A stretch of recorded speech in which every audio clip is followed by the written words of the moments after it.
we go. Welcome, everybody. I think it's going to take a second to go live, but here today we have an amazing show.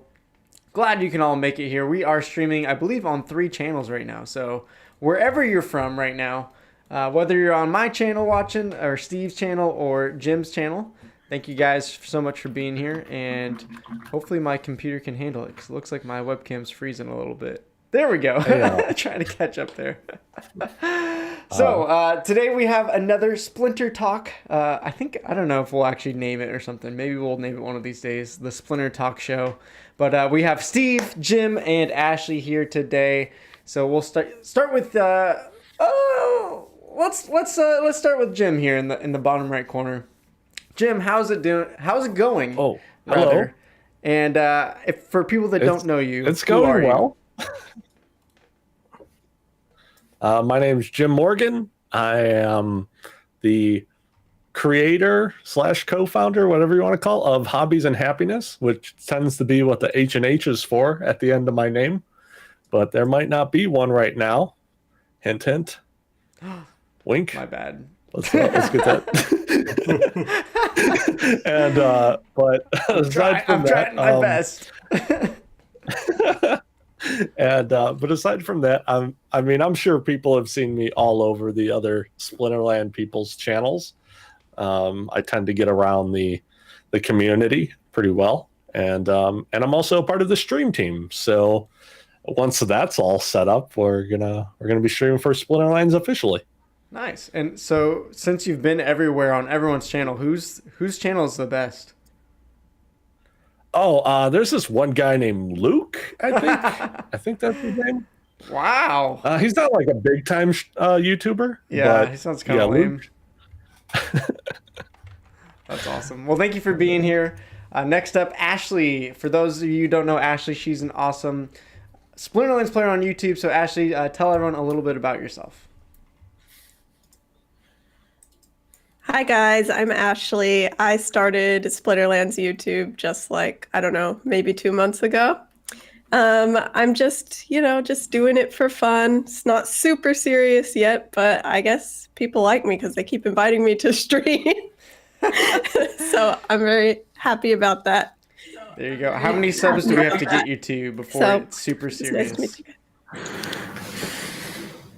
Well, I need more watch hours, actually, so I guess I need to release more videos. So what if we just all watch your how about videos 2K? on repeat? If we just watch all your videos Do on you have repeat. all the... How about, I wish I could quit my job, Luke, are you working? Yeah, well, I was full-time at one point, and then basically the videos and views and all of that for Splinterlands and stuff has kind of dropped off. So I'm still doing it like 75%, and now kind of just driving on for like Uber and stuff. Yeah, it's just part-time. with working, it's hard to make a lot of videos, but I'm working on it. I'll get there. For sure. Thanks. Well, thank you for being here. And then, of course, the man, the myth, the legend, already the hottest news here in the live stream is Steve with the new haircut. So, Steve, what's going on? Is the haircut just for this podcast, or what was the big decision there? Nah, I'm a pretty lazy person when it comes to haircuts, so I pretty much just always go in for, every 3 months, hey, cut almost everything off and then go back once it gets shaggy enough and do it again. So you just caught me the day after a fresh haircut. Maybe I made sure to do it before the big event, Are we calling this the big event here? Yeah. I mean, I like it. I feel like we have 4 excellent content creators here. Potentially, I would say, it's even better than the Splinterlands Town Hall itself. Like, who cares about aggro? Who cares about Matt and Nate? Like, they're okay, right? But when you can get Steve, Jim, Ashley, and Luke in one room, or I guess one digital metaverse podcast room, whatever we want to call it, to me, that's a win, right? Am I wrong? Yeah, this is definitely the Splinter metaverse. That's us. The Splinter metaverse. There we go. Well, thank you guys for being here today. We're going to talk some awesome Splinterland content. I want to talk about some deck building strategies today and get your guys' opinions here. But first of all, I just want to kind of talk about the town hall a little bit.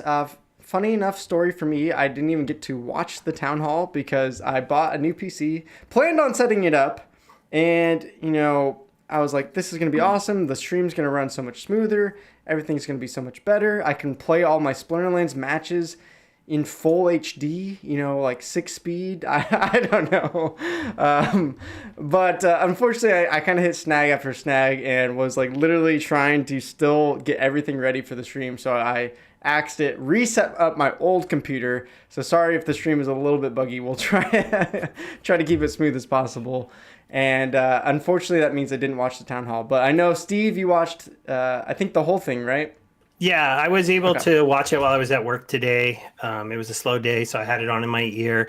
When I'm doing that, I'm a little distracted, so I probably missed a few little things. So I like to review the recap, which I haven't done yet. Sure. But it was a pretty good one overall. We met a few new people. We got to talk to the lady from the Warner Group, understand why the Warner Group made that deal with them. They actually have a full team that is actually looking into getting into Web3 and NFT projects. And so it made it seem like a more serious deal to me, a multi-game possible thing for Splinterlands. And the team really did say that they are going to try to make sure that the game helps the people who are currently Splinterlands assets owners. One little thing that they hinted at to me is that if anything is going to be incorporated into the other games in some way or get you something for those games because you have it, it's the SPS token, for sure. It would be the number one asset that they'd be like, hey, if you have a big stake, guess what? We launched a new game. Maybe you get a starter deck or some cards or something. Nice. As far as the actual cards, I think they want to do that, but I think we can all kind of understand how a fantasy-ish genre of a game doesn't immediately fit into, like, you know, Ed Sheeran's crypto game necessarily. So I think they'll try to do that where they can, but I'm not as positive. But they could also base things on collection power, right? They've done that before. So I could definitely see that be something else. So the real question is, when do we get an Ed Sheeran legendary summoner, and what abilities do you guys think Ed Sheeran would possess in Splinterlands? That's the real question. Maybe some kind of enchant, you know, like pull a monster to your side of the board. Whoa, I like that. I mean, how do you beat an all poison, you know, Waka Spiritblade? It's got to be. I think Ed Sheeran's got to be more powerful than Waka, right? That's pretty powerful if you can just magically pull someone off from the other team. I don't know, Jim. Any other idea? What would you give Ed Sheeran? Honestly, I'm trying to figure out technical difficulties. Okay. No worries. I think we're both having the same problem. Our streams are not getting audio the way we set it up to not echo and use this. So I'm also doing that in the background. No worries. Sorry, people on my stream, but you know, it's okay. There's only 3 of them, so I'm not overly worried about it right now. Because I think they all jump to yours. No, it's a trial run. So, you know, if it's not working, we'll hopefully get some of the bugs ironed out for next time. Okay. Oh, are you guys just not getting audio? I think I figured it out. Okay, go for it. Tell Steve. Pass on your sage wisdom here. So if you opened up a completely new scene, your microphone probably isn't in there yet. So throwing in the voice pickup or audio input capture is probably the right thing to do. Are you not getting our audio or your own audio, Steve? It's my own that people were saying wasn't going through, but now it should all be going through now. I see your guys' speaker, my microphone, while my picture link or the cam link is muted. So this should be all good now. Sweet. Steve, did I help you? Steve. Or? Yeah, it's just going to take me a minute. Okay, no worries. Well, I'll pass it on to Ashley then, because I think you said you watched the first hour of the town hall, right? What was your kind of thoughts on the Warner part?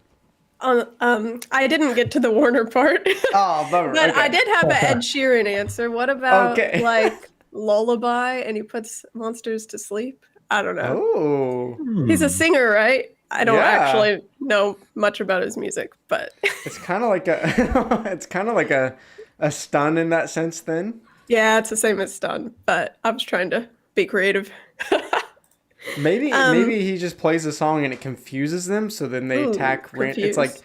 it puts like a scattering shot ability on them, where it just like I guess that could be like that could go the wrong way for you though. So I don't know. Maybe True. Maybe like a Pokemon Confused, where they accidentally attack their own team. Yeah.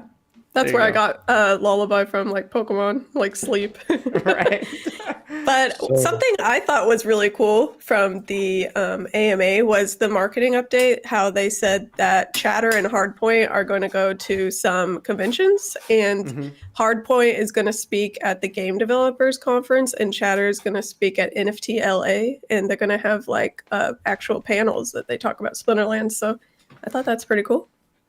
Yeah. Yeah, seems and like- the LA one's pretty close to me at least. Ooh, you could So I go. might try to go. do it. I mean, I think they posted a picture in the Discord like a couple days ago of Aggro being on the NASDAQ, right? Or Yeah, am I thinking of? I think that was. he the was on NASDAQ. it again. Yeah. Yeah. So it seems like they got a lot of little connections being made. I guess not even little, some big connections being made, which is And kind of Chatter crazy. said plushies coming out maybe 2 months. Oh, they talked about a tabletop game, which would Oh, be yeah. an interesting thing because Yep. that would be another way to market stuff and whatnot. That would be cool. Yeah, I Yeah. mean, I definitely want some plushies. I was bummed that the Quicks didn't get the vote, but maybe we'll get a Quicks the Devious plushie down the road. I voted for Llama. Real quick, guys. I have someone in the chat saying sound just turned on YouTube, but only Stever. So, am I being heard through YouTube? You should be. Okay, I'm Yeah. just making sure.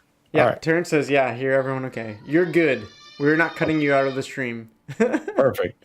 You will be here. It'd be kind of funny, though, just to have you on a whole stream where it's just you not talking, even though your mouth is talking. moving, just like Yeah. different points of the stream. Yeah, that'd be rough. Okay. I think the problem is on Steve's channel. He's still trying to mess around and fix that sound a little bit. I think it's more that just nobody's there. So I can't tell if I fixed it or not. I Oh. think I did from the bars, All right, but well, Bellatrix- nobody's chatting. So it's Bellatrix, okay. go back to Steve's channel and double check the sound there. Help us out. Yeah. One thing that I did see that was pretty interesting. So on the reward system, I didn't obviously hear the Q&A, but they've talked a little bit here in the summary about new ranked rewards system will be out to smooth out the rewards towards the end of the season. The longer you play over the season, the more you will be rewarded. And I want to get your guys' thoughts on that, because that's honestly one of the most frustrating things to me about this game is like, you know, you tell everyone like, okay, wait for that first, you know, DEC pool reset within the, you know, 12 hours, 24 hours after the season ends. Play all your matches, play as much as you can there, and try to rake out as much DEC as you can for the first 3 days. And then it's like, by day 5, you're like, should I play anymore? Should I just get my daily quest and then I'm done for the day? Because like the DEC's dropped so hard from there. So what do you guys think about that change, and how will that affect the game, you think? That's gonna make renting cards a bit more pricey, I think. I don't think it would do that. I actually No? like this general idea because if every day of the game is the most rewarding, we won't have the issue anymore where you get this run up at the end of the season necessarily.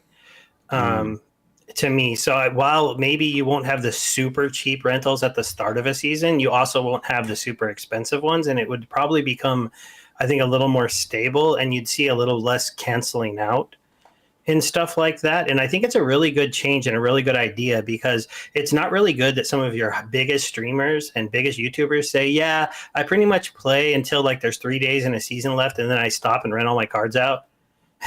Because Right. that I know Yeah. Dwayne said that a lot of times, and I tend to not play the last day, or at least not play much. Sometimes I try to do my quest, but I'm being very careful to not fall out of champion.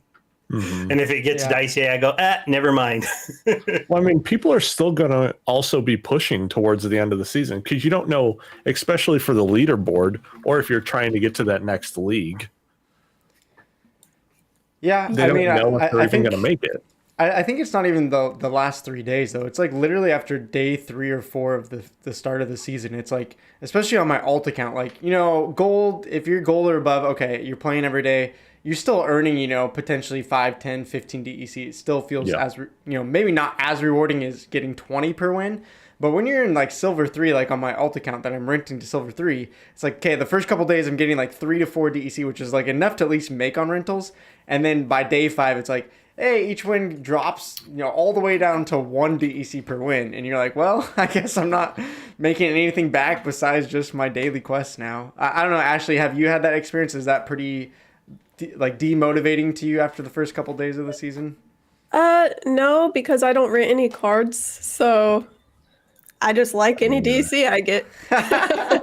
Ashley saying you're just a bunch of complainers. No, I don't know. I'm a perfectionist, so I feel like I have to own the card. That's fair. Yeah, that's fair. I'm just on it, just on owning the cards as well. I think that's the best thing you can do.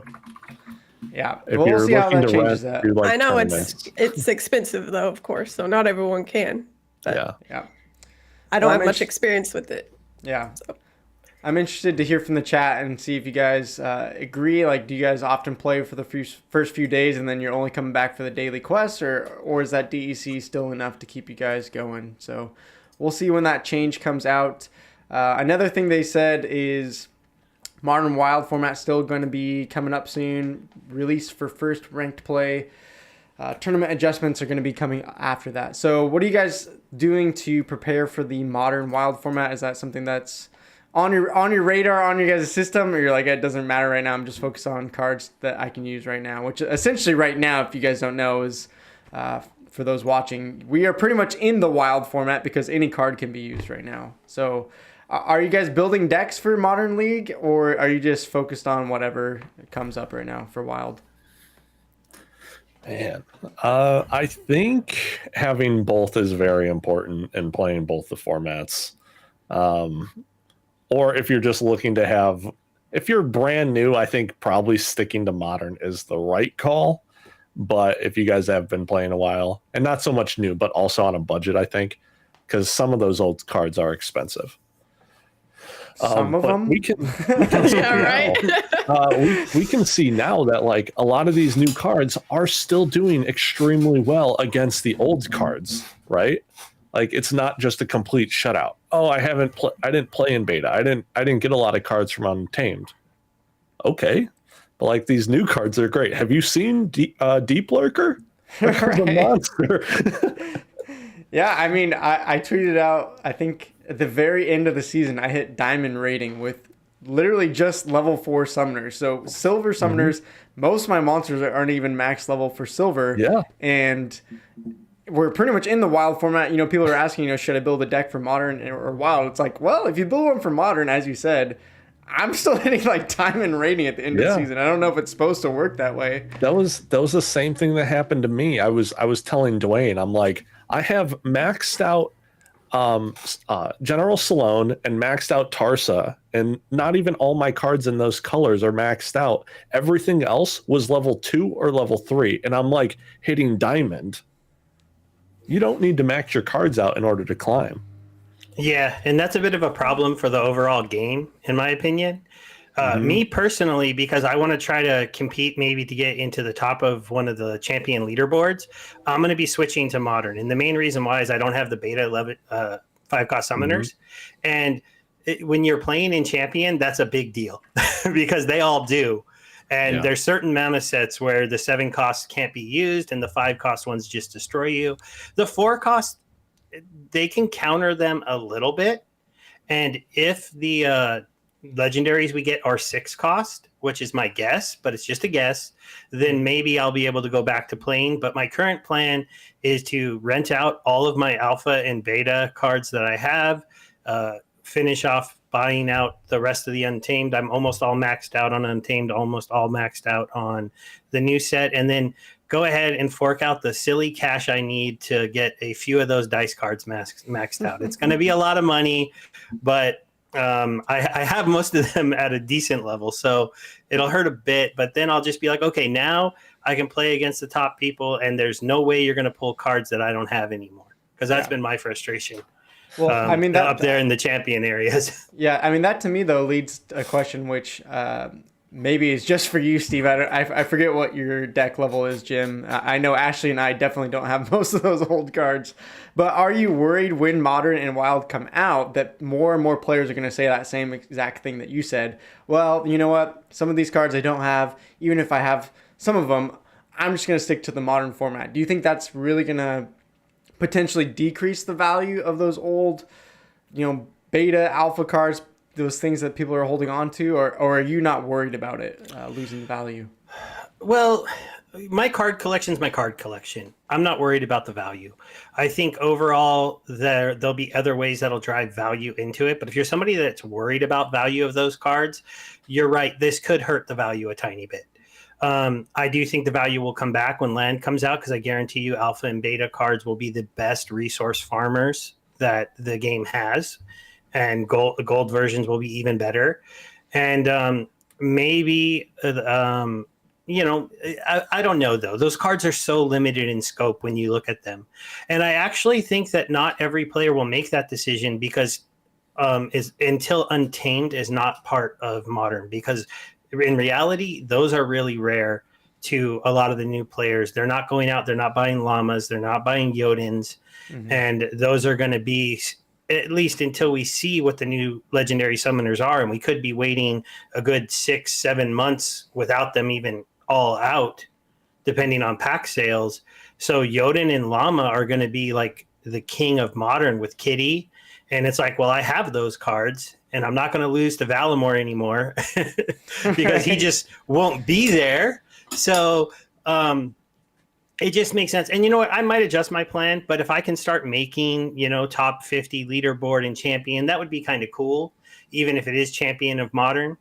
And so that would be kind of my goal, is to get into the near top of that leaderboard and just, hopefully get a decent income coming in from all those older cards, because I'd be renting them out because I wouldn't be playing them anymore.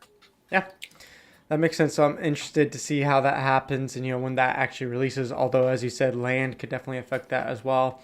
Another topic that just came out was the, Waka Spiritblade selling out in 40 seconds. Pretty dang quick. Steve, I know you managed to grab one, but first I want to kick it to Ashley, because I know I saw a video. I didn't get to watch it yet, but I think you rented it, right? Because I'm assuming you don't own it. It was delegated. Okay. I was delegated. Okay, so what was it like playing with Waka? Did you just absolutely smash everyone? No, my win rate was like 50-50. But at first, when I first started playing, everyone was using Waka at that time, because he delegated it to me right after he bought it. So I was going against a lot of other Wakas, and maybe I didn't really know how to utilize him correctly at first. So after I came up with a strategy, I started winning more. So nice. He's not so OP that you can just use Waka and put whatever. You'll lose. You need to think it out. Yeah. I do think Waka, even though he seems super powerful, he's only super powerful to me in lower leagues, and I don't play in lower leagues. And so in the upper leagues, especially because I wish this was different, but it seems like lower leagues you get low mana, and higher leagues you get more high mana.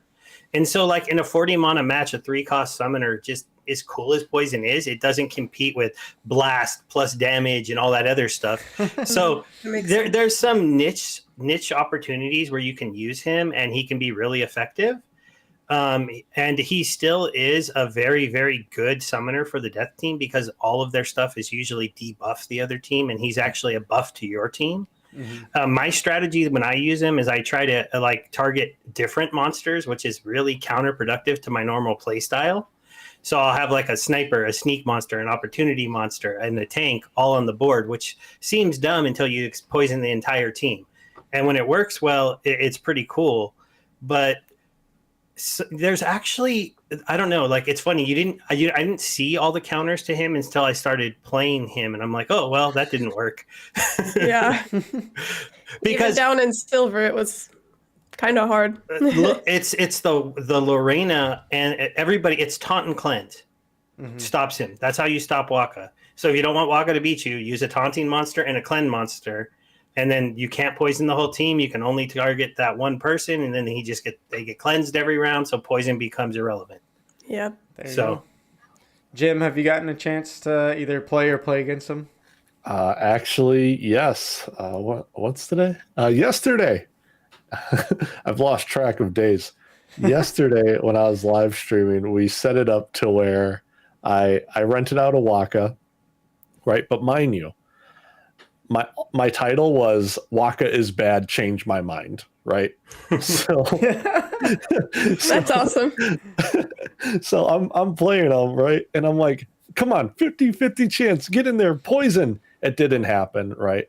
And so I set it up mathematically speaking. I was like, all right, tank a reach monster to attack their front line, 2 sneaks, 2 snipes, or like 2 opportunities, however I wanted to do it. Right. So I'm like, statistically, this should work. And I would just get raffle stomped because it was just not working. Oh man. And but every time I would lose, I was like, 50-50 chance I win or lose, right? So the next one I should win, and then the next one I get all the poisons, and then I win the game. I'm like, this is so RNG crazy. Yeah. And I don't like it. yeah, when it's low, it's a low. But when you win, you're just like, yes, I got it. Exactly. you can have some ridiculous wins where you're like the first hit, you're like poison, and the entire team, you're like, yeah, this is gonna be funny. Yeah. But yeah, the other thing to maybe talk about with Waka is how do you feel about the few people that got really mad that they didn't up the price on wax, and that they're not doing random gold foils on wax? Any opinions on that? It's just, if you want a gold foil, $7,000. If you want a Waka 1,500, which is a lot cheaper than they were going for post sale, so that ruffled a little feathers. Yeah, I didn't even know that. Yeah, I mean, yeah, I didn't as a even know the krill, I prices. have no idea what it's like up in your whale world. Exactly. Were the prices set out today then? Yeah, the prices were set out today, and when they gave the announcement for the wax thing, and they actually, the reason why it bugs me a tiny bit, just a tiny bit, is because they didn't announce the price when they originally announced Waka. They just told you how much it would cost in SPS and vouchers, and that had a theoretical price. And then the market made a price, and I felt like on wax they should have matched the market's price because they didn't announce a price on wax. But instead they're trying to match the price of 500 vouchers and 5,000 SPS. So he's going up for 1,500 over there. So Right. I So don't know. Players feel like they're getting undercut who already purchased them and maybe are trying to flip it. Is that kind of the rub for them? Yeah, and basically you can't sell it for more than 1,500 until after the wax sale goes, right? And everyone's going to be like, "Oh, well, I'll just wait and try to get it over there." Yeah. So it's a little bit interesting. I think though, when I heard them talking about it in the AMA, they already realized they messed that up because I think some people were already yelling at them, like, "I paid 2,500 for my Waka on the secondary market, and now you're going to sell them for." You know, I didn't track the sales because I wasn't planning on flipping mine. I just wanted the card. Because really, to me, a 1,000 card is so limited. I think it's cool to own one, but Yeah. Yeah, definitely. It's a collector's item. yeah, Yeah, I mean, I think that's definitely probably not the best way for them to go about it. You know, I don't know. It's one of those things where it's like, it's so hard to figure it out when, you know, all this stuff is so new. But yeah, I feel like the team, I want to give them a little bit of grace and a little bit of like, you know, they're just trying to figure it out. But yeah, it does seem odd that's maybe they just didn't think it through enough. I don't know. I mean, I'm looking at the market right now. Waka's going for 1,800 still in the Splinterlands market. So definitely down from, I think that day 1 or 2, it was, somewhere what you were saying, Steve, like 2,200 to 2,400. yeah. I saw some listed in the 25s. I just didn't know if anyone was buying them or not. But yeah, you'd like to see, like, I feel like it's a mess up, like, marketing opportunity, right? A card comes out, sells out in 1 minute. Oh my God, secondary sales over $2,000. You want to get one on wax because this card's only going up. It's 4,000 on wax now. And then our market explodes, and your most loyal players who bought Waka in that first 1 minute are like, awesome, you gave me value. Instead, it's card sold out in 1 minute. Sales are going crazy on secondary, and now it's on sale on wax cheaper. And you're like, wait, what? Yeah. That is odd. They could also have seen it as like, once they set the price of it, they could have seen the price of the token then scaling up in price as well. So then the people who didn't own any wax at all, that would then just cause the price to go up. So if that was the case, how much is it right now with wax current price? Well, it'll be 1,500 in wax. Okay. Is what it's gonna. And the way they're gonna do it is at a certain time they're just gonna start dropping them out on wax on the marketplace. So at the time, all of a sudden, there's just gonna boom, Waka's on sale. And if you the first one to click on one of the random ones, I don't know if you use wax, but if you're on their marketplace and you refresh, all of a sudden a bunch of Wakas will show up, and hope you click on one that's nobody else clicked on, and then you'll get one. Right. Yeah, and maybe a solution to that is either make the sales at the same time, or I know some NFT drops can be difficult, so maybe not like a week later, like Lord is saying in the chat. People aren't going to buy the phase 1 anymore. They're just going to wait for the week later discount like this, kind of showed for Waka. And, maybe if he was even like next day, then, as you're saying, Jim, prices on these tokens aren't going to fluctuate as much. So maybe you can match them a little bit better. But yeah, it definitely seems like an odd choice. And it hopefully also, they can learn. It hurts the idea that you should have bought vouchers to get this on the Splinterland sale. Yeah. Right. And so that's why I don't like it, because your whole goal with anything they do should be to drive value to their vouchers and their tokens, not be like you can get a better deal on wax. Wax has been, I think, an okay partnership for them, and it is an okay place to liquidate assets because you get maybe anywhere from $5 to $20 more on wax for items, even though it might be a little harder to get it out and into a bank account. Mm-hmm. So, and it gave us a secondary marketplace with some people with deep pockets. And though at the same time, some people got burned over there because they didn't understand that, like, yeah, you're getting a mint 1 on wax of a card that is not a real mint 1. But it's an interesting thing. I just feel like they took what could have been a home run and hit a single instead. So yeah. No, I think that's a good way to sum it up. And as someone that actually owns him and bought him, I feel like you're probably the best to speak on that. And so I won't add anything because I think you've said it well enough. So any last thing from Steve, just from the town hall in general, that comes to mind as a highlight that we missed, or did we pretty much cover most things that came to your mind? How do you guys feel about the new tournament formatting that they did this last week? Did you look at them close enough? Honestly, not much, because right now this week is like the ZenSports final, so that's been like all my tournament is like to try to like focus on getting that finalized and all that. But are you talking about the Splinterlands hosted tournament? Yeah, the Splinterlands hosted ones, because they talked a little bit about those, and I actually think what they are doing is relatively cool. And I covered it in my little series I'm doing for my small account, and I pointed out my big account compared to my small account, how the SPS entry fees are so drastically different, but at the same time they're requiring like SPS stakes. So like there was this bronze tournament that only had like 40 people in it. It was paying out 60 people, and I thought that was bad, kind of, but it was also encouraging, because if I'm a bronze player and I see, wow, I could get into this, I would win money, but I have to stake 1,000 SPS to get in. So I have to go buy 1,000 SPS, but then I can start getting into these tournaments and start winning. Because like it's like, unless you know you're going to win, I would have to sign up and get top 8, and I'd win a whole 20 SPS after paying 75. So like, I'm not going to play in that with my big account, but the little accounts, it's only 5 SPS to get in. And I think the minimum payout if you're top 60 was still like 20. So it's like 4 times your entry fee to be last place of the payout. And so I like that formatting. but they're requiring SPS stake to get in now, which is also messing up the bot accounts. So you're not seeing bronze fill up with 200 bots who are trying to win those, because you'd have to stake 1,000 or 2,000 or whatever SPS on every single one of those accounts if you wanted to get them in.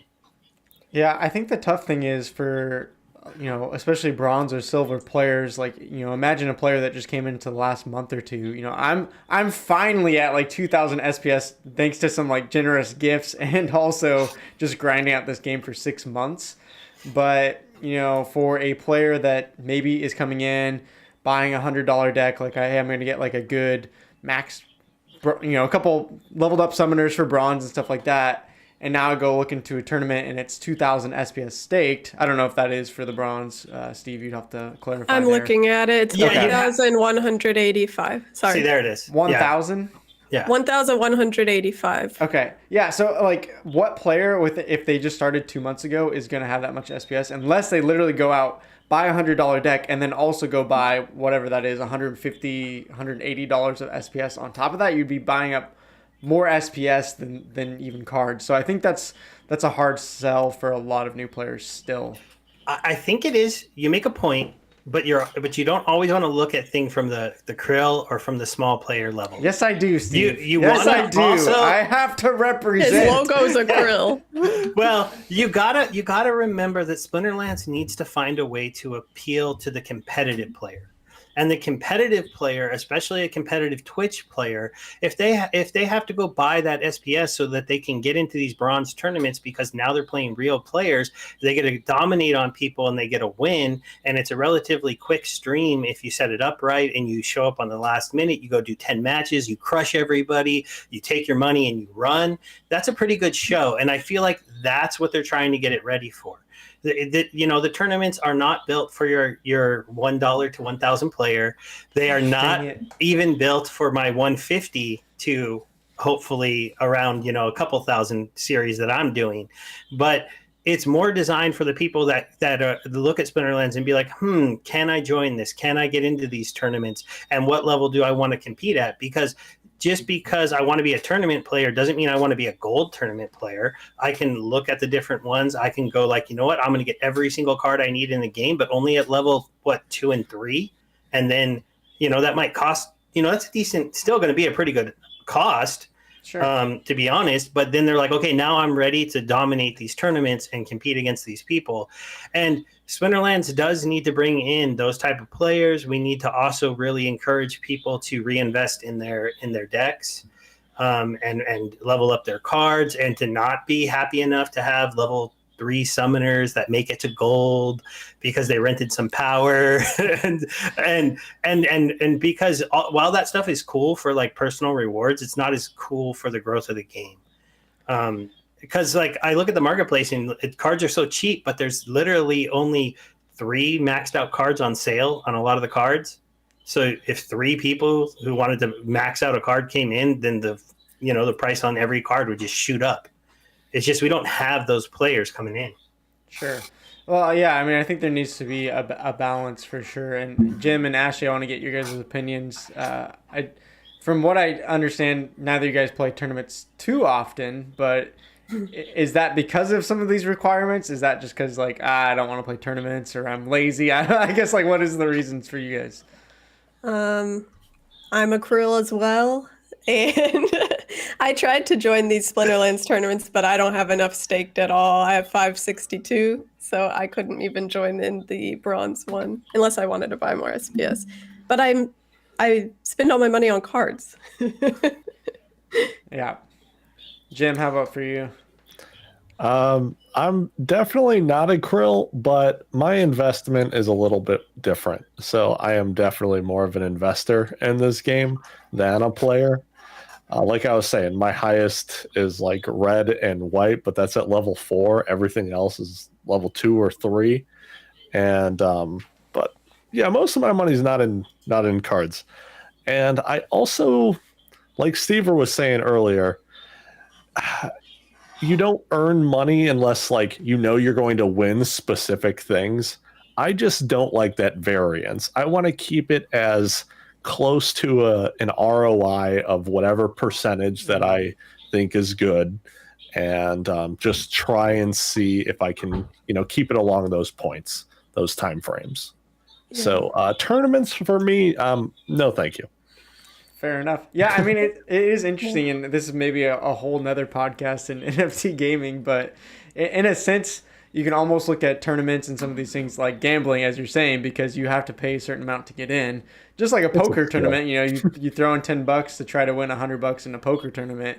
It's almost kind of the same idea and concept, but we're not thinking about it that way because it's just in DEC and SPS, so it's so easy not to think about it in those kinds of terms. But yeah. And also, I saw UA joined all of the Splinterlands tournaments, so there's no way I can win. Let's just get out of After there I saw that, I was like, nope. Well, you don't have to win. Not if, like I said, not if you make 4 times your investment for literally the last paying out place. Yeah. But, and also I think the fact that they're doing SPS staked to get in and SPS to enter, you win SPS, it does support the SPS token a little bit. But I think the big change that it made that was amazing to me, I mean, an old bronze tournament had 500 people in it, 500 bots. Now all of those bots are eliminated unless the bot owner is willing to stake 1,000 SPS. They're probably still willing to do that on a couple accounts, but they're not going to enter, 50 accounts now. Sure. Yeah. Anymore. So it's making it a lot easier not to win, but to place. And I know like when I first joined, tournaments were a great way to make extra money. Of course, that we were a smaller player base way back then, but it did definitely help. Yeah, I mean, I think it's probably one of the underrated aspects of the game if you can actually get good at the game, right? Like if you can find tournaments that fit your card sets right and you get really good, then it's definitely a way that a lot of people can earn. And yeah, I think as some people are saying in the chat, Weirdbeard is on the job. He's trying to edit things and slowly change things over time. So I'm sure we could argue, just like I see people in the Discord arguing about tournaments all day long in this Splinterlands Discord. I'm sure we could talk about it all day long. But let's move on to our main topic because I think we have hit that town hall quite a bit. And I want to get your guys' opinions. One of the things that I've been thinking through is that, we're kind of in a sideways market for crypto for some time. We've had, Chaos Legion packs sales drop so that they're slowly being sold, about 10 to 20,000 a week. So in my mind, we probably have at least another few months, maybe even 6 months or so before card prices could get really expensive again. Obviously, no one ever knows, but it seems like we have a decent chunk of time to really build up our decks. And I want to get your guys' opinions and thoughts, strategies here, thinking through what is your recommendation? Like, what are you personally doing? But also thinking through like, okay, if a new player is coming into the game and maybe has $100, $200 to spend, what would we be telling them? So I don't know if anyone jumps off the gun, like something's coming to mind right away. But what are some of your guys' best strategies for building up your decks? Are you focused only on Chaos Legion cards?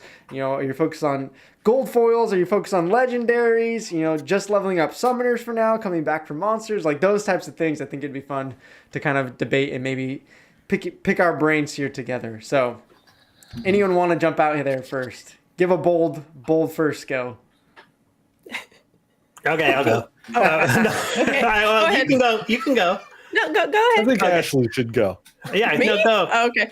Well, I was just going to say, if anyone's seen my channel, I have the buying life cards, buying the death cards, buying the water cards. So that's exactly what I've been doing. I, every month I take my $200 from my paycheck and I buy as much Chaos Legion as I can.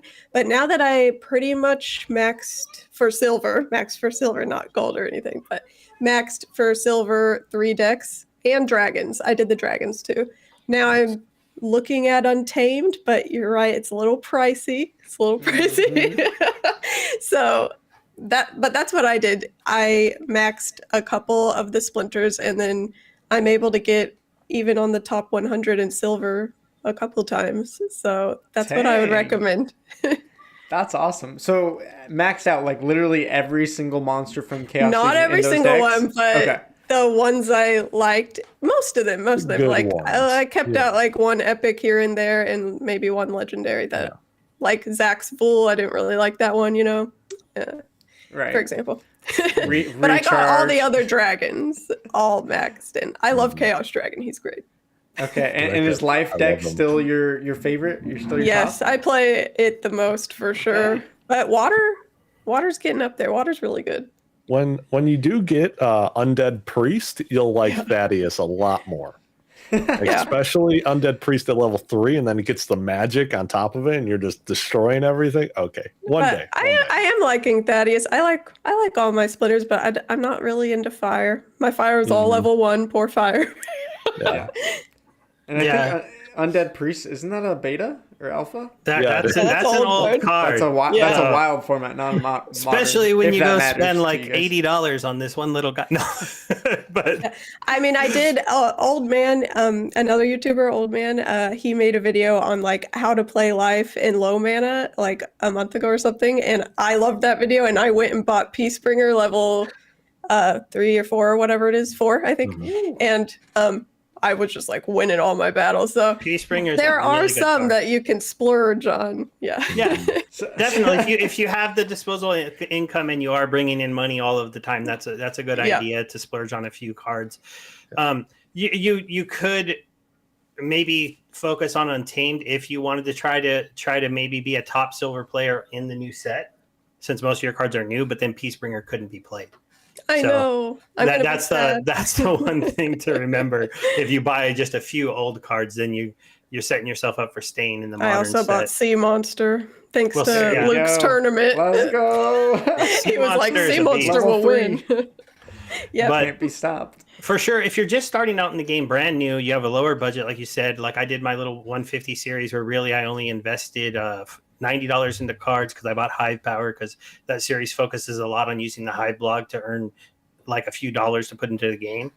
But the summoners I would say you go for are Thaddeus, honestly, because I feel like he is most consistent in bronze at winning, and in low silver because the Curse Wendeku with the Shiv and a Urias, you play those 3 monsters, you'll win like almost all the time in those lower levels, especially if you get them like to the like right level for bronze. Get them to level 2s, get them to level 3s, and then you'll just dominate your way through bronze. You'll hit into silver 3, you'll be playing with silver 3, and you can literally do that with just those 3 cards. Buy that one summoner, those 3 cards. And then once you, after that, Keelia is good, but he's so expensive because he's awesome at the top. I love using him in champion. And so he is not going to get cheaper. He's only going to get more expensive. So don't sleep on him because he is a beast up at the top. The Untamed set had like this amazing like melee monster and like opportunity monsters. You didn't understand it because you're like, oh, there's summoners, there's magic and magic debuff. And then Keelia comes out and you're like, yes! Because now like the feasting seaweed with Deep Lurker, that is just cruel to do to people. It's a nasty combo because you can get also Demented Shark and a River Hellendale level 2 and get double Inspire. It's like so broken. I do that a lot. Like I've been using him so much in the upper leagues, and I'm just like, this is so ridiculous. But I think Thaddeus people will sleep on him, even though he's got an auto win deck if people don't get ready for it. The death deck where they use the low mana and just erase your team when you kill the ooze. I mean, not the ooze, the little slime ball that's got the redemption. Oh, yeah. So you just lower everybody to 1 health and then they pop him and then they die, because you can do 4 weakens with him. So even a 5 mana life monster will go to 1. But my gosh, that's messed up. Yeah, I didn't know that. This is what happens in Champion, like 13 mana, 12 mana. It's just, okay, whose slime ball dies first? Yeah. It's so competitive up there. It's really annoying because almost everybody knows the perfect thing to play for every perfect mana thing. It's a nightmare playing sometimes. But at least the new cards are breaking that up a little bit. At the higher mana, there's a lot more winnable combos than there used to be. But I would stick to Thaddeus in the beginning, and then I would go to General Sloan if you're on the most budget, because I think those two, you'll be competitive. in silver. They're both really good. The double attacking archer is ridiculous when it gets to 3, as long as it can hit, but it has time mage to slow the other team down. Maybe invest in an ooze to make sure that that card can hit, because when it hits, it's just really, really strong. The supply runner. Yeah, and get a supply runner too once you get up into the silver, right? So that you get the speed boost from that, and then you don't maybe need a ooze. It depends on where you're playing. Ooze is slow at bronze and right away. If you're going to play up in silver, you can go supply runner. Yeah. But Although those would be the two I would focus on if you were a new player. Yeah. Yeah. I was just gonna say I don't really recommend life for bronze. Just like he said, like death is much better if you're in bronze, because I can't win with life in bronze. So just a warning: don't buy it unless you think you can get to silver. Yeah. Well, I have another question in mind, but first, Jim, I want to pick your brain on anything that is jumping out to you as some of those first tips coming to mind. Yeah. So when I started playing back in my day, we didn't have any packs. Okay. Hey, me too. Did you have to walk uphill both ways to play Splinterlands to get to your in the PC? In the snow, yeah. Right. And so what I decided to do was I like to, think about it in terms of stocks and other things of investment. Diversify the portfolio, right? You can invest in SPS, packs, cards, whether it's competitive cards or just cards that are just really cheap and you can get a lot more collection power per dollar. That's what I've been doing a lot lately. If I see a card go above like 200 per dollar, I'm picking it up. Like it's just an instant buy for me. Gosh, dang it, Jim. You're the one that's stealing all those? I've been trying to get those and they're gone before I can hit buy. Come on. Sounds like we all are. And so, yeah, if you guys, especially because we have like 150 days left on airdrop, somewhere around something there. along those lines. So we still have a really good amount of time to be getting more value from the collection power per dollar, right? Especially if you're in the lower levels of gameplay. If you don't want to add like so much money to get into silver, well, you could get it for like what? Around $80 if it's around like 200 CP per dollar, something along those lines. Yeah. So, and that's extremely cheap when we just recently saw that it was like at least $300. Oh, at peak it was $600 like a couple months ago. Yeah, it was ridiculous. So now it's a great time to be getting the collection power per dollar, but then also sitting on packs and then buying singles as well, because these packs of Chaos Legion, we look at all the other packs, they all have gone up in value. As soon as it's all sold out, it's going up. As long as the game doesn't die, you made some money. So I mean, that's one of the things that Steve and I we talked about that last week, and I want to get your thoughts as a player that's, as you're describing yourself, also really focused on the investment part of things. I've seen a lot of comments saying like, oh man, these Chaos Legion packs are selling out so slowly. There's 10 times the supply is untamed. Obviously, we have not, gained players like we thought in the last couple of months since the sale started. We've gone down, and if you want to argue with those players or those bots, whatever, doesn't matter. The number of accounts playing has gone down. So in your mind, does that make you worried about buying Chaos Legion cards as an investment or buying packs and holding them? You just like, no, it's still a win for you? Yeah, I think, again, especially since we have the airdrop, as of right now, you're getting like 4 and some change SPS back by the end of the airdrop for every single pack. So, and if eventually SPS goes to $1, which I think it easily can, you paid for the pack. Yeah. It's just for free. Scratch that. I'm just joking. Mods, Jim's giving away all the secrets on everyone. Steve's like, I'm trying to implement these strategies. Don't tell them all. But, no, he's on the. Yeah.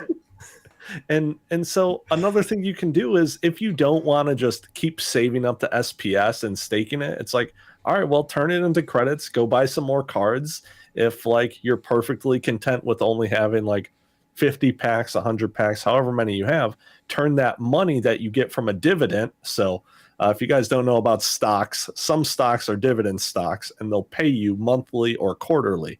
So then you just turn around and take that money, reinvesting it, compounding it into your account, and it just grows and grows and grows and grows. Yeah. Yep. Is this your retirement plan here, Jim? Yeah, that's the plan. I'm Just buy retiring more by packs. 35. I wouldn't shock me at all. That would be awesome.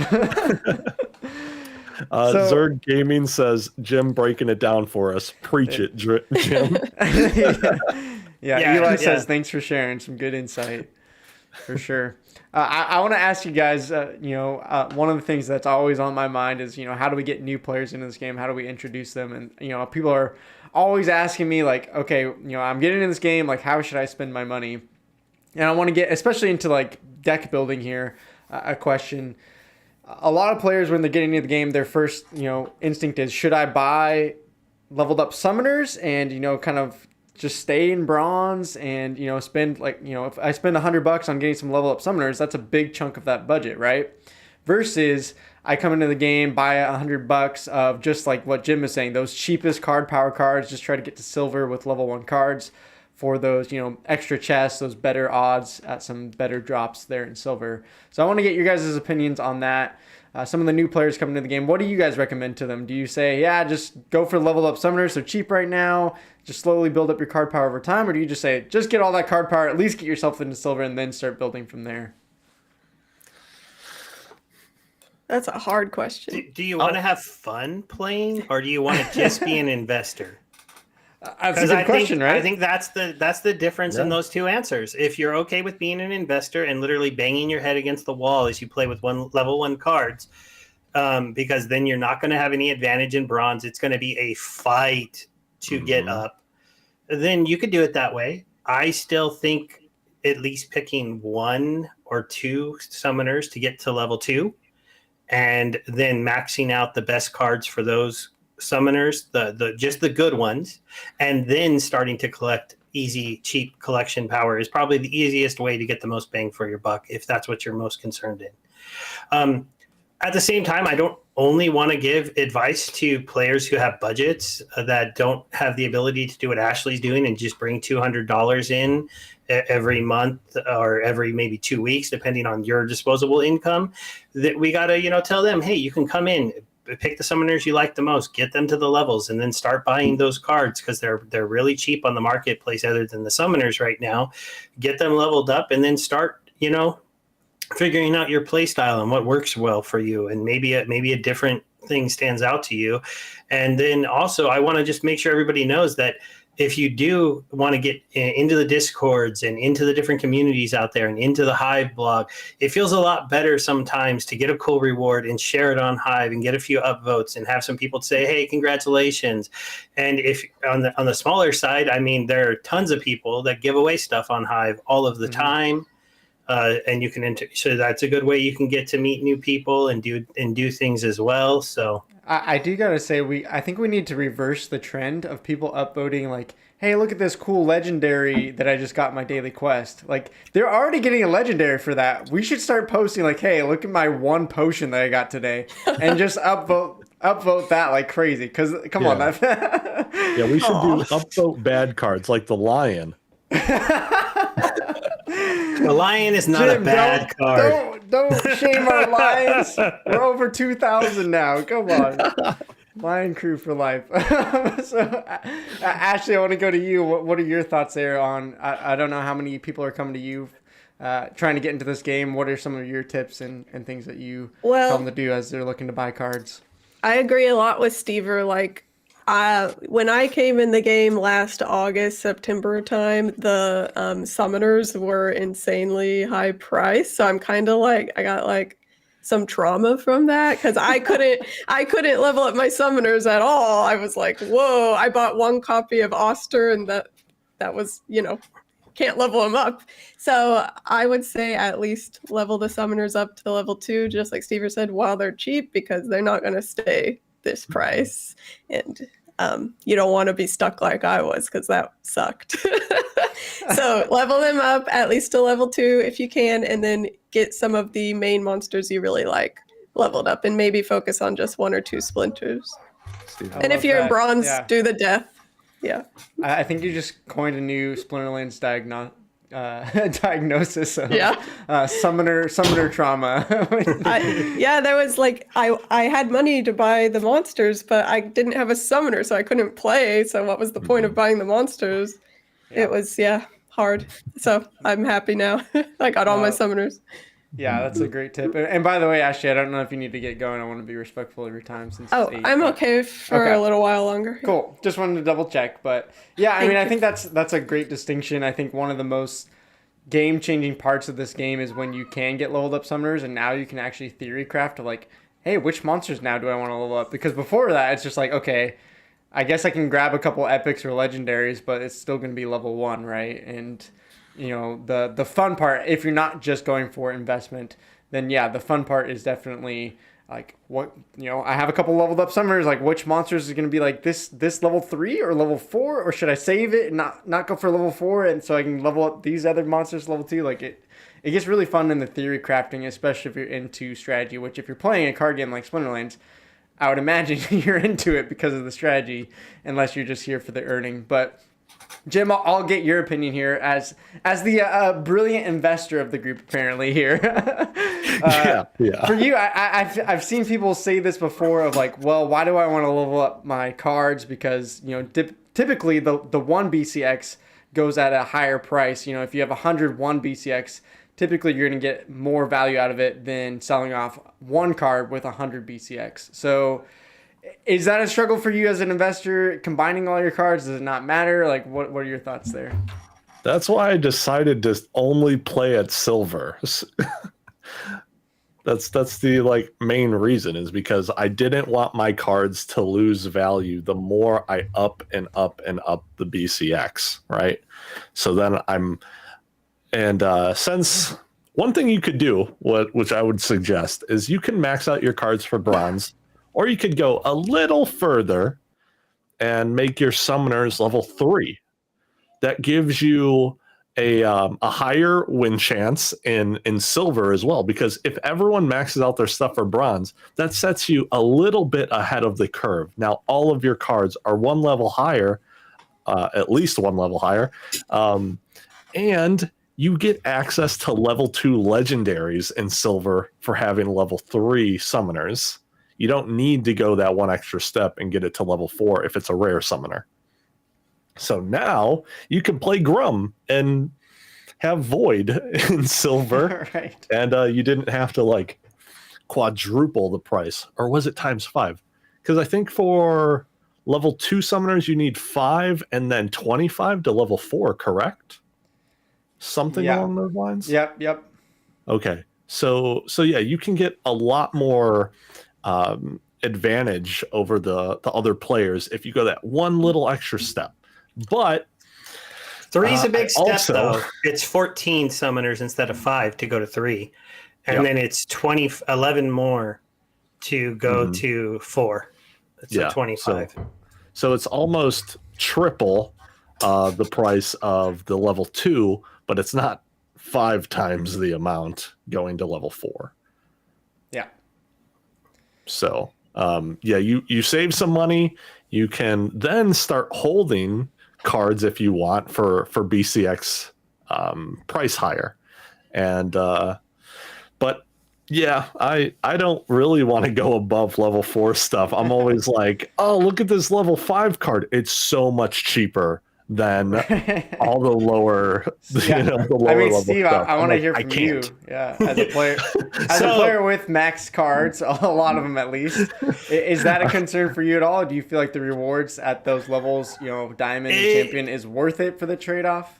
It depends. This is again on what you want to do and play the game. If you want to be most profitable, he's got the right idea. It's level 4 summoners, honestly, and level up the other cards only to their best break points for that. So don't take them any farther than you need them. Legendaries at 2 will probably be good enough for most of the time, and you'll have a really competitive silver deck. You'll win a lot. You'll be able to quest all day long, and eventually, if you just build up power, you'll start sneaking your way into gold at the end of the seasons. And that is definitely the most profitable way with the least amount of money put into the game to start making money playing this game. That's just not how I look at Splinterlands. You know, I started playing when cards were really cheap. I got level 6 and 7 summoners originally, then I got level 8. And it's just because, to be completely honest, it's a different game at Champion than it is at Silver. A much different game. Monsters have not 1 or 2 abilities. A lot of them have 4 abilities. There's so much more game theory up there at the top, and the matches to me are just funner. It's a lot funner to play with those cards at higher levels. And if I'm going to be doing this for a decent amount of my time, I want to have fun while I do it, and I want it to be competitive. And I also want to own rare assets. There's a whole bunch of level 4 summoners, a whole bunch of level 2 summoners. There's not that many level 8 summoners. And I do think the game is going to make a shift pretty soon into where, and they're talking about this in the AMA, they're going to be pushing you to do more leveling of your cards. They're going to find a way in this new reward system to make sure that, like, I almost, and like today they said they're getting deep into looking at what cards you have and how much you earn. And they're going to, I can guarantee you that the people with the most leveled up cards are going to be getting the most rewards in their new system. So I feel pretty good. No, but I think it should be the most amount of lions actually gets you the more rewards. Ooh. I actually think they're going to be looking to disincentivize the idea of holding a lot of cards that you don't actually use that allow you to get further along in the game. And even though that's like the best way to do it now, if they start changing daily quests and stuff to say like, hey, if you have 5 teams with leveled monsters, you get 3 times as many chests. Check that out. So now you need to level 5. Right. or maybe if you level 6, instead of my daily quest, I get like 15, 16, 17 chests in those lower levels, and you only get, you're 6. There you go. Your daily reward is my end of season reward. Exactly. Let's just put it that way. Exactly. So, I mean, that's the kind of stuff they could do if they really wanted to start to push people to level up cards. Because at a certain point, if you're playing with all level 4 cards and you're making a decent return from this game, you could go farther probably. You're just choosing not to. Those players that are doing that. And so to incentivize those people to go up would be a pretty decent thing, even if it was just maybe to incentivize them to go to gold. Because even at level 6, if a lot of the level 4s went to level 6, a lot of cards would get burned out of this system. A lot. It's exponential.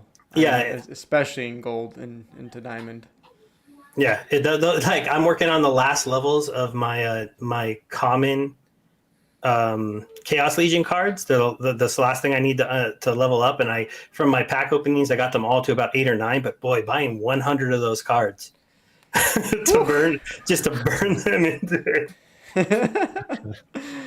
What a life. Yeah. I mean, it does create an interesting discussion, as we talk about, building up a deck. It does really fall into those 2 categories of, am I just here to play and have fun, or am I here to just for that value, that investment part, and maybe have fun at the same time, right? It's not like we're investing in bonds or whatever. Like there's some fun aspect, but more so like, as you're saying, Jim, I'm intentionally doing this strategy for the purpose of the investment, not necessarily to rank up or level up and get better at the game. So there's definitely a balance. And Ashley, I want to get your opinion here. Where do you fall under that umbrella as someone that's putting in, a couple $100 a month, as you said? Is that something that concerns you? Like, I need to find cards that are going to hold value in investment, or is it just like, I'm here to play the game, have some fun, and if it works out and I make some, great. If not, no worries. I'm in the middle. I think of it as an investment as well. I mean, it is play to earn, right? So I've been like, buying the cheapest reward cards, lions. I buy a lot of lions because I mean, they're like 3 cents or whatever. I feel like they should go up eventually, right? Most Am I underrated right? card of all time, for sure. Yeah, I buy a lot of the Pelcor Mercenary because that's a good card, and it's only 4 cents right now. That card is So, amazing. sorry. Yeah, that's an amazing card. That Yeah. card's great. Yeah, so I buy a lot of those. But I use my DEC for that. But when I'm actually using my money from work, I don't know. It's fun to buy the strong cards, even if you don't know if they're going to go up so much. But I mean, all these chaos cards will go up eventually, so it's all kind of a form of investment. I believe in FA. Yeah. This is not Financial financial advice Yeah. at all. Yeah. I think they will Just go from up. Jim. Just from Jim. I do admit Chaos Legion is going to be our first experiment if they can issue this many cards and they can go up in value a whole bunch. And I'm hoping they can. It is a 10x in card supply. So without enough player growth of people that want to level up cards to say at least 4, hopefully higher, it is going to take a while for these cards to appreciate the way the old ones. And it's not, you can't even look at Untamed, because Untamed was 1.5 million packs compared to 15 million packs. So even those two sets are being put together. It's an interesting world. And it's also a question is like, what does the game have to do to be successful? Like, does this whole set have to sell out? Does it have to go 10x? Or could we be 2 years from now and there's still a couple million left of Untamed? Rift Watchers is out, and so a new player can come to the game and buy Chaos Rift Watchers, and I forget what the next one's going to be called. Do they have a name already? Rebellion. Rebellion. Yeah, they did wow. put the name out. So what if all 3 packs are sellable at the exact same time? Would the game be a failure at that point? I don't know. It might be an interesting proposition to some people, because they're definitely going to keep going. They're going to keep releasing new sets every year, I believe. But they also might stop if Chaos Legion doesn't for some reason sell out. But I think it will, because there's always a balance, because cards are burnable. And like if you're newer, you didn't experience this, but for Untamed, a lot of times card packs were getting to the point where they would go down, but there was always a certain point where it was more profitable to buy cards and just burn them.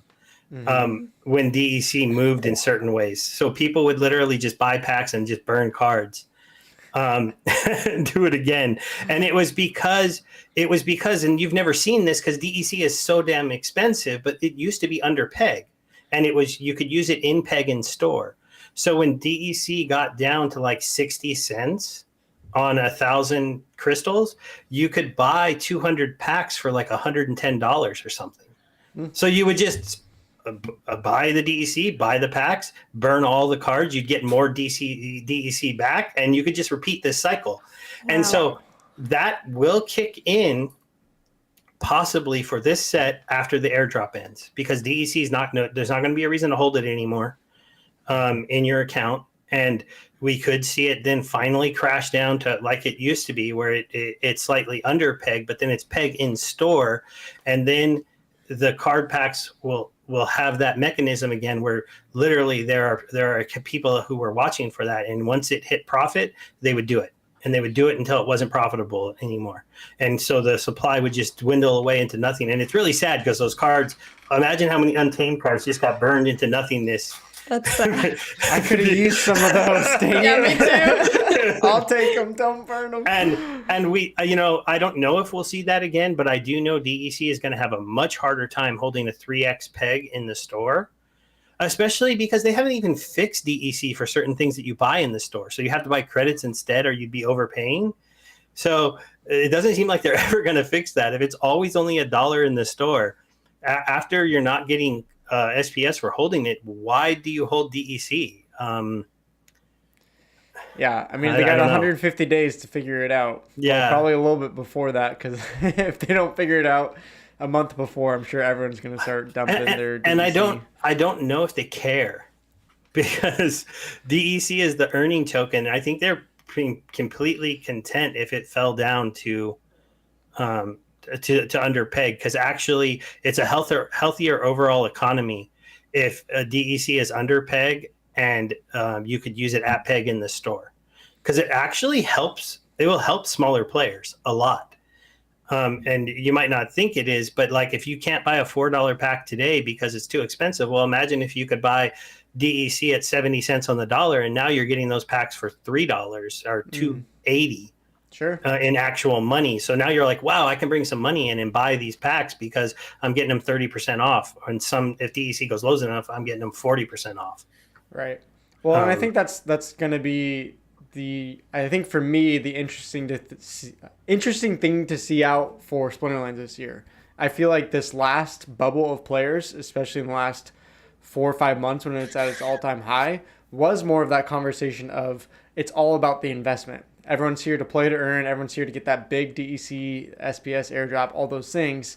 And you could see, even just from my YouTube videos, it was like anytime I talked about the strategy, okay, maybe like 1,000, 2,000 views. Anytime I talked about like, hey, here's like this like financial piece of like what you should do with your DEC to earn SPS, blah, blah, blah. And it was like 5,000 views. Or, hey, Splinterlands is dying, your assets are going to go down, or whatever clickbait we throw out. It was like instant 5,000 views.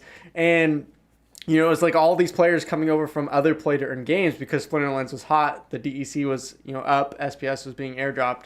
And now I think it's kind of, does something happen in Splinterlands where those players come back? Or is it now just more, we're going to grow that player base of players who actually like the game, who are actually just here because of card games? And maybe, like Ashley, like me a little bit, hey, if things go up, that's awesome. It is still an investment. It is still play to earn, but it's not just all about the play to earn. So I don't know, like, what storyline do you guys see maybe having a better chance this year? Do you guys think we'll have more of those, like, play to earn investors in just right away?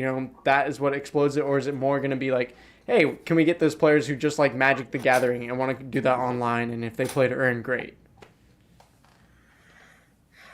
I can tell you what I see. So what I see happening is the airdrop ends, SPS starts to trend up, DEC trends way down. We're going to have Splinterlands is dead, the earning crystal's gone, yada, yada, yada. Those, clickbaits. Thank you. I'll write that one down. And people are going to look at it very, very bad, and you're going to see some people panic and sell, and I'm going to be buy, because there is still a lot of SPS to come to players, and that SPS comes to you based on your collection power. And when SPS starts to trend up, and it's not a 12-second token, a 12-cent token, it's a quarter, and then it will trend up a little bit more because people aren't going to be getting it for free every day unless they're invested into the game. And the people who are investing into the game aren't dumping their tokens; they're putting them on top. And then the validator thing is going to be wild too because of the voting to keep people in the top 21, so they keep earning. We haven't even seen that yet, and what that does to the prices of tokens when the big whales have to start going like, no, I have to vote for my validator and my validator. And so this kind of stuff is going to make SPS more valuable, and then the game is going to be a healthier game, because I'll tell you, if you have 80-cent DEC on the dollar, then when Ashley brings in $200, she gets to buy DEC at 80 cents on the dollar and go use it in the store to buy packs at a 20% discount. Now, maybe she won't do that all the time, but she'll do it sometimes because she'll be like, "Huh," and then everybody can do that. Because I'll tell you the one thing to make you even all more upset. When I was buying my Untamed cards, I was always buying it when DEC was at like one of those low ends, and I'd be like, "Okay, it's time to bring in $150 and get 200 packs." Time to bring in $150 and get 200 packs and get 200 packs. I did that a ton of times. I never paid full price for the packs in Untamed, ever, because the peg was always lower, and it didn't matter. And also, it was really, really easy to upgrade your guild because it was under $1. And so we were all upping our guilds, and we were spending our DEC willy-nilly because it didn't matter, and you could just buy a ton of it for almost nothing. And while the play to earn coin might not seem that good, it's not really the play to earn coin anymore. SPS is for the next 3 years, and it's a governance token, and they're going to give it to you if you're here and you're investing in cards and you're playing. So I see a much healthier economy post airdrop, when the guys who were here holding DEC just to get that token and just thinking they were going to get rich that way have to dump those bags, and they get driven way down. and newer players can come in and they can buy DEC at a discount. They can get their packs at a discount, at least for a little while until those sell out. And then at the same time, we start earning an SPS token that starts to hopefully appreciate instead of depreciate. And the game, I think, at that point will be really exciting. Because, I mean, like, imagine you're getting, like, I don't know, 10, 12, 13, 14 SPS a day from playing the game. And the token's a $2 token. That is a much better world than earning DEC in the dimes, like in the little tiny amounts, even when DEC is my job at 3x for sure. Yeah, right. And I've retired at that point. but that is something that could happen in the future of this game, especially because there are some big players with even more cards than me. Obviously, I'm not one of the biggest players, and they're going to want to protect the value in their coins. And once this is an actual governance token, those guys need to hold a lot of this token. If you're somebody who has like 6 or 7 Jotens, you're not letting Jotun get nerfed. You know, you're just not going to do it.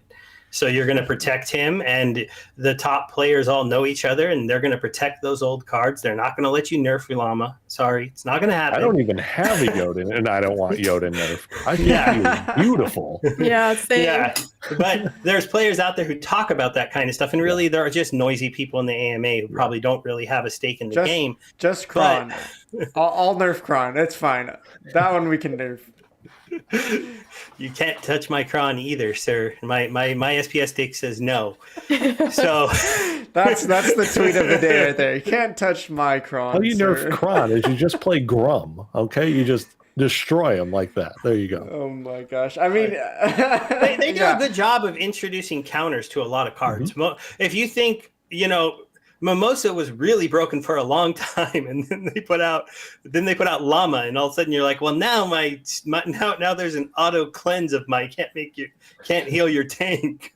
Yeah, and then she fell apart. They tend to counter their own strongest cards, quite frequently in this game. But yeah, I think DEC drops quite a bit in the future. You can get discount on packs. SPS starts to go up. That becomes the real buzz, is you can play this game and earn a governance token, which is still absolutely amazing to me. I don't know many other games that let you earn the governance token playing it. They usually make you earn a play to earn token and go buy the governance token. And so it's going to be hopefully. It's going to be messy, though. You're going to have some fun content creation time, Luke, because imagine when DEC drops 300% in like a couple days. It feels like a dry season, but that sounds like a nice, exciting time for the rest of us to do some content. I mean, a lot of what you're saying makes sense to me. And Jim, I want to get your thoughts. Do you agree, or do you see what happens to Splinterlands, or maybe what you're predicting for Splinterlands in 2022 differently? Well, DEC is definitely going to drop. It's not even close to how ridiculously the airdrop gives it utility. And I do think a few AMAs ago, they did say that they wanted to have DEC a little bit more stable, trending down, rather than, oh, it's at this price, boom, it's now tanked. Right, they do want to give it a little bit more utility than what it would have, and I can't wait for SPS to go back up. I wanted at least $1, please. And, my prediction is 1 to 3, and 1 is in a bear, 3 is in a bull. So 100K Bitcoin late this year, $3 SPS, and I get to quit my job too. Ashley and I will still be working, but you guys have a nice time. Tell us how it is on the other side. I'm gonna be chilling with Aggie on Splinterland Island. Oh my gosh! I'll just be on the rowboat. I'll be like, I'm almost there, guys. I'm almost there. But yeah, I really agree with what Steve was saying. It's just looking like it's gonna be just going up. And don't put all your money into DEC. The people that went like crazy on DEC, guys, I know it's great for the SPS airdrop, but that's not going to last a while. And then they were saying that then over the next 4 more years, I believe, or 5 years, they're going to be giving out SPS per win, right? For your assets that you have in the game and whatnot. And so hopefully everyone's ready. That'll be like it was supposed to have already started. So they're late getting it out. So it was supposed to be for like 4.5 years. So it might you'll have to see how long it takes them to give out what's supposed to come out. I feel like maybe I'm wrong, but I feel like in one of the town halls or gold foil press, they said until the SPS airdrop is ending, they're probably not going to implement the play to earn aspect of SPS. So okay. When I read that, I was thinking, that's not going to be till July. SPS earning. Yeah, I think that's sense. kind of their plan now. At least last news update I heard. That's why there is going to be a time. So remember, when DEC dumps, if it dumps under peg, that's what DEC's value is. What holds up a floor for some of these cards. The really good cards they have their own floor, but those cards you're talking about that are 3 cents, they're going to be under a penny when this happens. You're going to be literally able to buy cards for like half a cent for a little while if DEC does do that tank. And that's why I said buy, because that'll just happen until SPS is earnable and you can play it. The one caveat is if they do something to try to save DEC, but I don't think they should. Because I don't see how they do anything to save DEC that doesn't hurt SPS. Because what utility can they give it? Because they're supposed to be giving all the utility to SPS and staked SPS in particular. I mean, they could definitely implement more burning mechanisms for land, or maybe even add more guild features. I don't know if that's probably not even enough to push it. I mean, there's a lot of DEC being inflated into the market, so it's pretty hard to come up with enough burning mechanisms to really push against that. I don't know. I do want to get your thoughts though, Ashley, maybe kind of as a wrap up though. I think we've had a lot of good discussion here tonight, and you haven't gotten your chance to talk. What is your thoughts for Splinterlands 2022? Is it going to be more of the year of getting players that just want to play the game? Do you think it's still going to be more about the play to earn investment? Like maybe, I don't know if you have friends that you might try to get into this game, like how would you pitch it to them? And I don't know, like what are your thoughts for Splinterlands ahead? I have gotten friends in this game, and I think they need to do something. I know they said they're going to, but I think they need to do something about bronze being very boring. Because all the people I showed the game, they just find it boring, and they're not willing to invest more into it, even when they see my account. That my account's it's down right now, but it's not down by much. So even if you invest, it's pretty even, But they're like, this game's boring. In bronze, it's just so boring. I think they should add at least some rule sets here and there, because there's none. I don't know. They need to do something, because that'll help keep the new players. Because even if they have money, if they start the game and it's boring, then why would they want to stay? Yeah, that's the biggest problem I see, because I keep seeing that happen to people I know. A quick fix they could do is get rid of this silliness that you only get 20 mana in every match in bronze. Yeah, I don't even understand why they do that, because they've introduced a bunch of 11 cost and 9 cost and 8 cost cards that it's okay, so you're basically saying there's this whole section of cards I can never ever use that are I might even get them, and some of them are cheap. So yeah, exactly. And no rule sets in bronze and novice means that literally it's, as you're saying, Ashley, it's memorize this pattern for mana 13. Memorize what the pattern is for mana 18, because there's not much outplay, and especially if it's just bots, it's they already know. Yeah, exactly. I was trying to show my friend a few weekends ago, and she was like, "How do I get out of novice?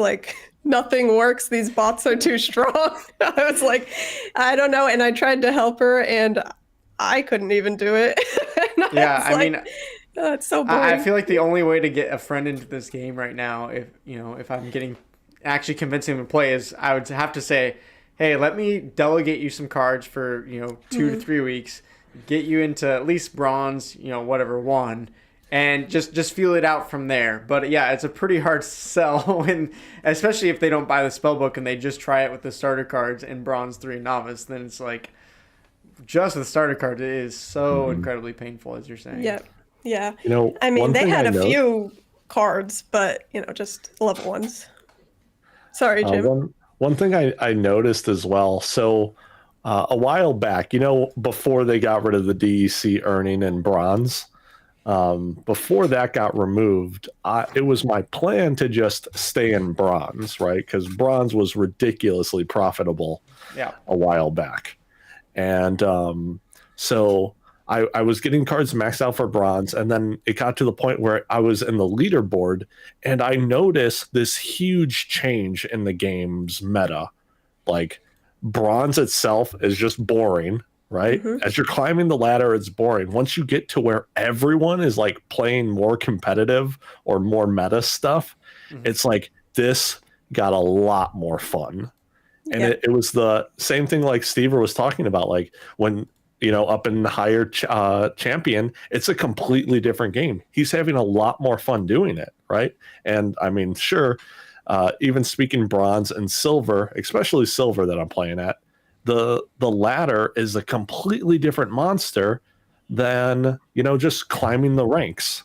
The game gets so much more fun once you get out of that stuff. It's ridiculous. Yeah. And I understand the idea of making it fun at that lower level, but I also understand the point of making it boring and not super rewarding, because the game is not really designed to say, hey, come play with a $10 spellbook. It's just not the way the economy is designed. They need more investment than that from newer players. That's just one thing that if you're going to pitch this to your friends, you almost have to I really feel like you got to be like, look, if you don't want to invest like $200, it's probably not the game for you. And that's a play to earn problem in general. It's one that I've come to realize a whole bunch. This whole system prices out an average gamer. You have some games dropping with stuff that they're like, come spend $9,000 to play my game. And it's like, no, I can't, even if I could, no. and the other thing is that they're limiting some of those projects. They limit supply really bad. And I do think Splinterlands post $3 for 1,000 DEC. It's an easier sell, and it's easier for you if you're a player who's been in the game and you're making money at that point to bring people in and sponsor them and things like that. Though even that doesn't always work. My 2 alt accounts I made for 2 friends, and I tried to give it to them and they didn't want it. they played for a while and quit, and so that's why I still have those accounts. Wow. So I don't talk to them about what they missed out on, but at the time they didn't know that. So but that's the kind of story. I think all of us just have to keep telling our stories, because I can guarantee you that if you stick with this, you're going to eventually have a deck close to mine.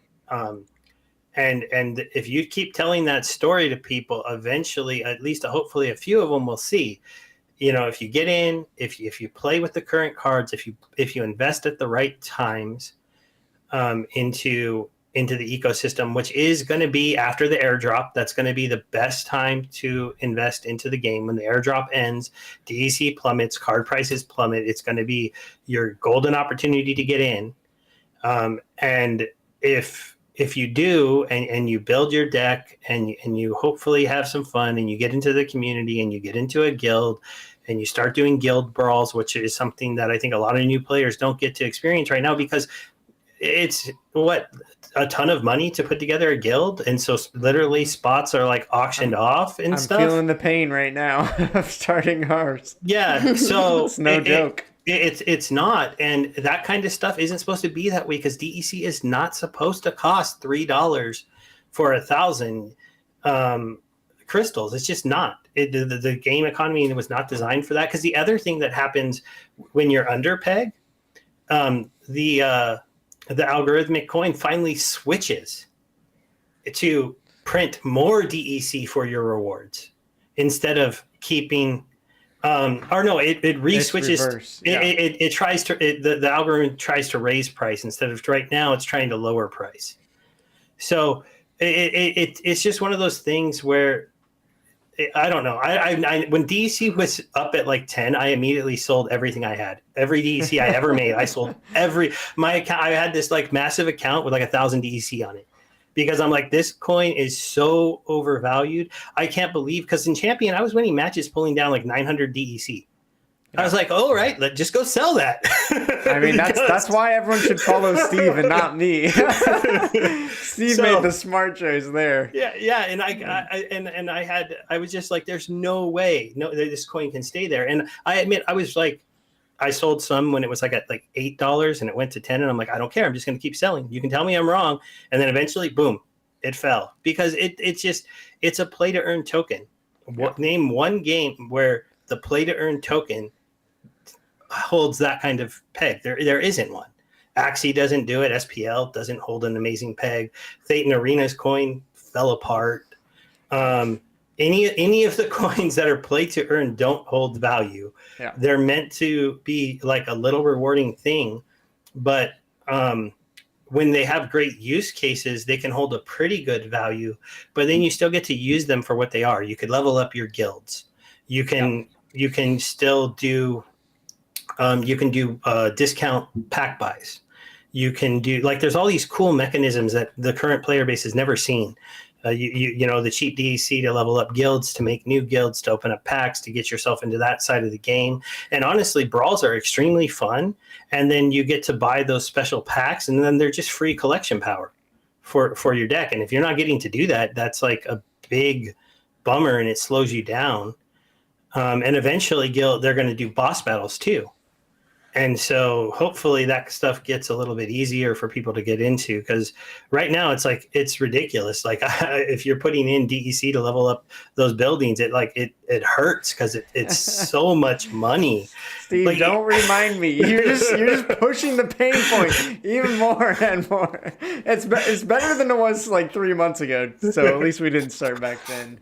Yeah. But yeah, I mean, you know, I think it's interesting and you know, this discussion of building a deck and you know, are you looking from an investment standpoint, you know, just playing and having fun, you know, is it about getting more people that want to play and earn, or just players in general that enjoy the game? And I think it's really, maybe it's not even pulling those two like completely separate, because I think there is some bridge in the fact that, you know, if you have more players coming to the game because they just love and enjoy the game, then all those players that are currently here like us to invest and play and have fun, you know, all of our assets are going to all benefit no matter what the card is. I think Ashley said that earlier. Like, it doesn't really matter what the card is in theory.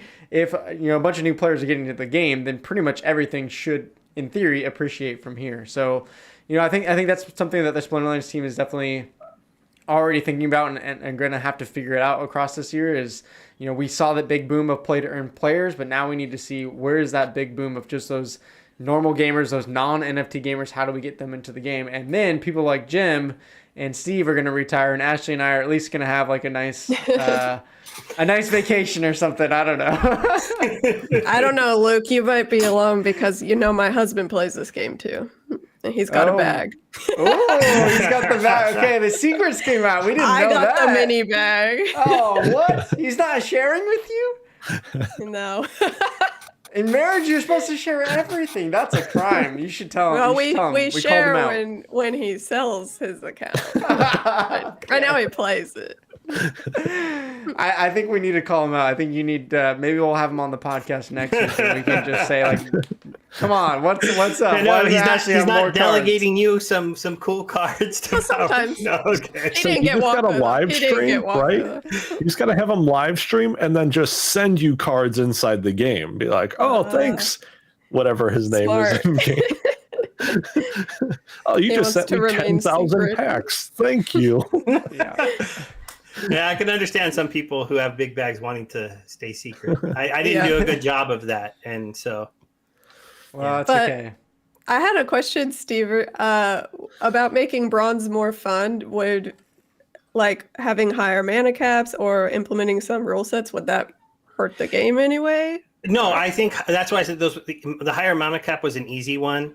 And rule sets, like maybe just a few, not all the matches. I think having like one rule set really, changes it up. Maybe one rule set. I know, like, the game is designed like, here, join and play in novice. Get out of novice. Oh, you can't. Well, that's because you got to get a level 2 card. Now you get out of novice easy. Okay, now you're in bronze. Get out of bronze. The only way you're going to get out of bronze is by leveling up a couple teams. And it is because they do want people to put a little bit of money into the game. They don't want you to come in and play like I don't think there's any value to the ecosystem for the $10 player who doesn't reinvest anything, who's literally like, I want to just play and just make money and take it right out of the game.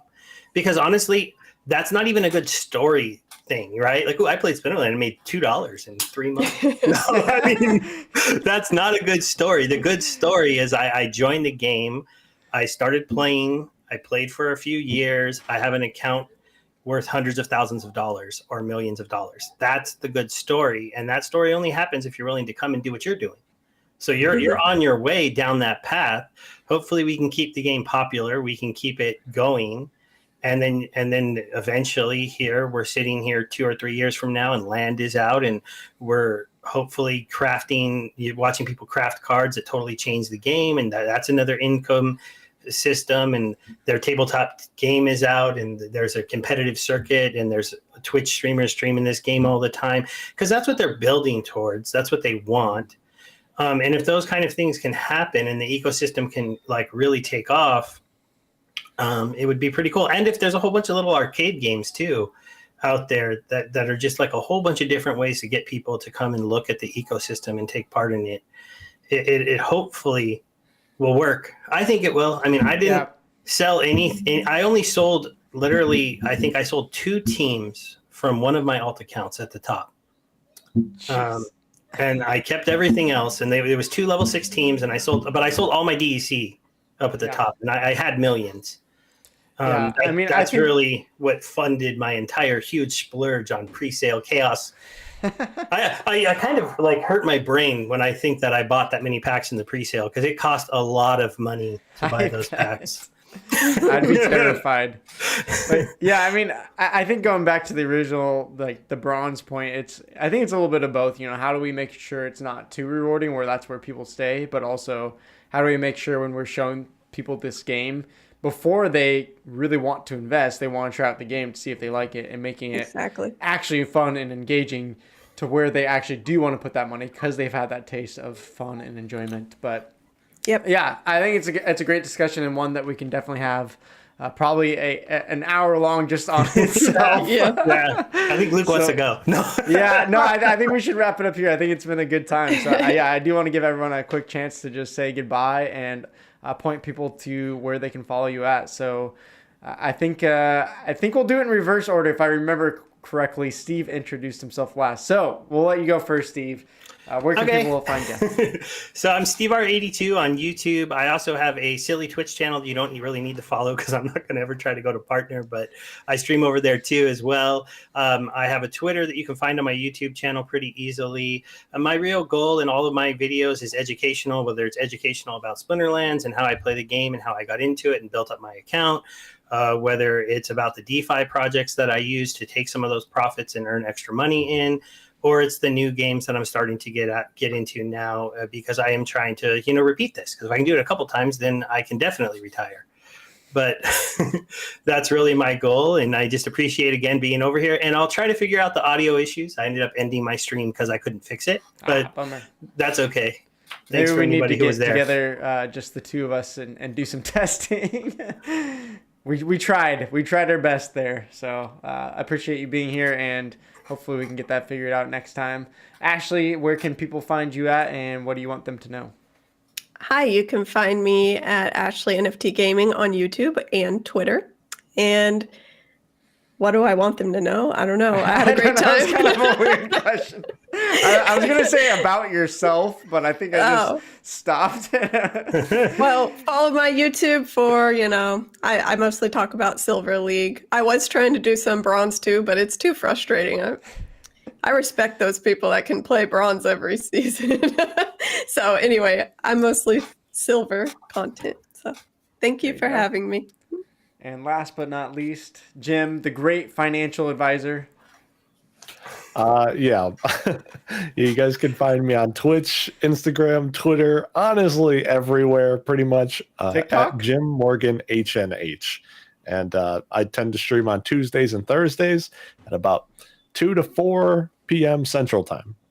Are we getting to see your TikTok dances yet? You said anywhere. Are you on TikTok? I mean, technically, yeah.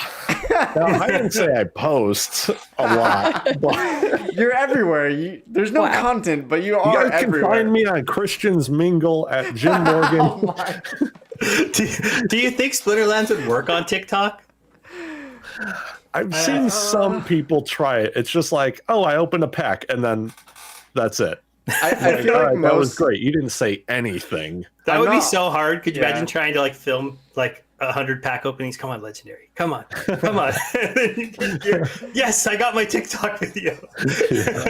I'm not on TikTok, but as far as like seeing what goes on for crypto, it's mostly just like, here's this random thing to FOMO in, and somehow it gets a trend, and that's why Sheeb pops off or Doge pops off or whatever. It's just, it seems to be just kind of trendy shills.